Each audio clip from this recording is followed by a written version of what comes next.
It's that time of year again. For my 2022 bullet journal, I am using another Minimalism Art notebook. I really like this brand because the paper is so thick and I really haven't experienced a lot of ghosting or bleeding. I did accidentally get an A4 this time. I usually just like the B5 the best, but last time I did mess up and get an unlined one, so this one is dotted.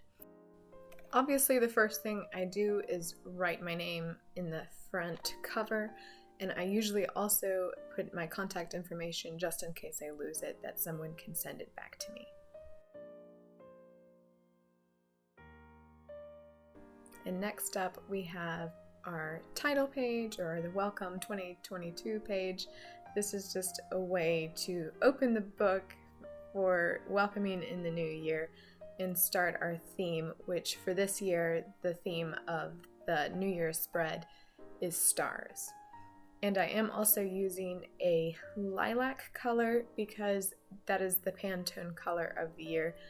I used it very sparingly as an accent, and I really liked how it turned out and made the New Year's spread a little bit more special, because normally I stick with just black and white, and that gets a little bit boring when you start flipping to it towards the end of the year when you've planned so much and all of your other spreads are so colorful, and then you just have this blah black and white spread.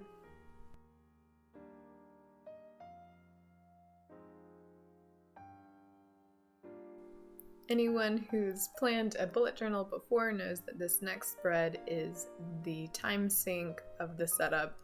It is the future log, which I find immensely helpful, which is why I endure this each year.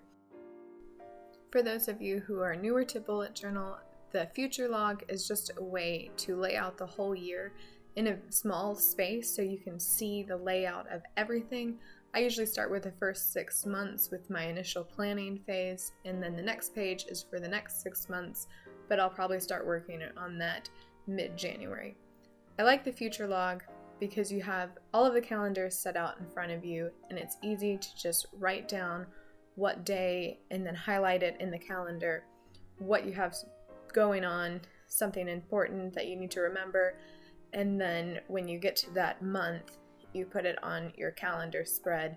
So it's a redundant system, but it helps you to remember things coming up and not forget important events, special appointments, or things like that. Next, we have my favorite spread, which is books I read. This year I went a little bit differently.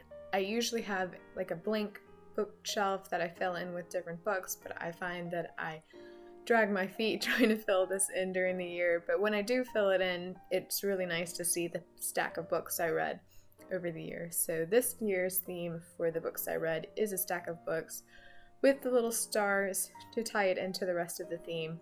So as I read this year, I'll fill in each of these books with the title of the book. And it's really nice because when you get books from the library and you feel like, oh no, I can't let them go, it's a good way to write it down so that you don't end up purchasing books that you don't have places to put them. Beside this, I have movies I watched. Usually I don't watch that many movies because I'm one of those people who really watches a lot of TV shows instead, but I like writing them down, especially if they were a really good movie, so that I remember it and know if I want to watch it again, I can come back to it without saying to somebody I watched it with, do you remember that movie that one time that we watched that had so-and-so in it, and they did this, and then they have zero clue what I'm talking about, so then I have to figure out what movie it was, and this makes it a little bit more simple. This next page is my contacts page. I like to update it every single year because I have a lot of friends and family members who tend to move a lot, so their addresses are always changing, so I always need to update it at the beginning of the year. But I like having it in my bullet journal because when I send thank you notes or Christmas cards, I don't have to go searching for addresses. I've got them all right here, and then I know also how many cards I need to purchase to be able to send to all of my loved ones and friends. I always include a health tracker of some kind in each of my New Year bullet journal spreads. I usually focus on things that you can measure, like weight and measurements, and I just think it's a good way to see where I am during the year and make sure I'm supposed to be where I am, or I am where I'm supposed to be. And I am pregnant this year, so I really do find it entertaining to see how crazy my measurements are getting. Like, the circumference of my waist is like massive, and it is so funny to me. So it's fun to keep track of that. And also when I order clothes and stuff, it's easy to chart and see what size I'm supposed to be so that I can order it as well.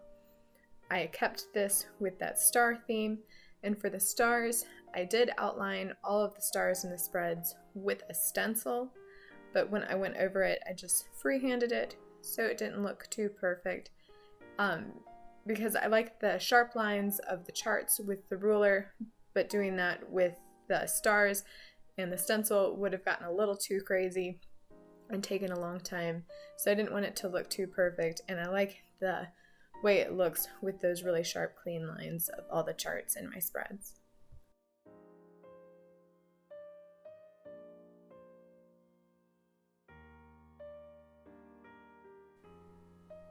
And here's the final flip through of the setup for 2022.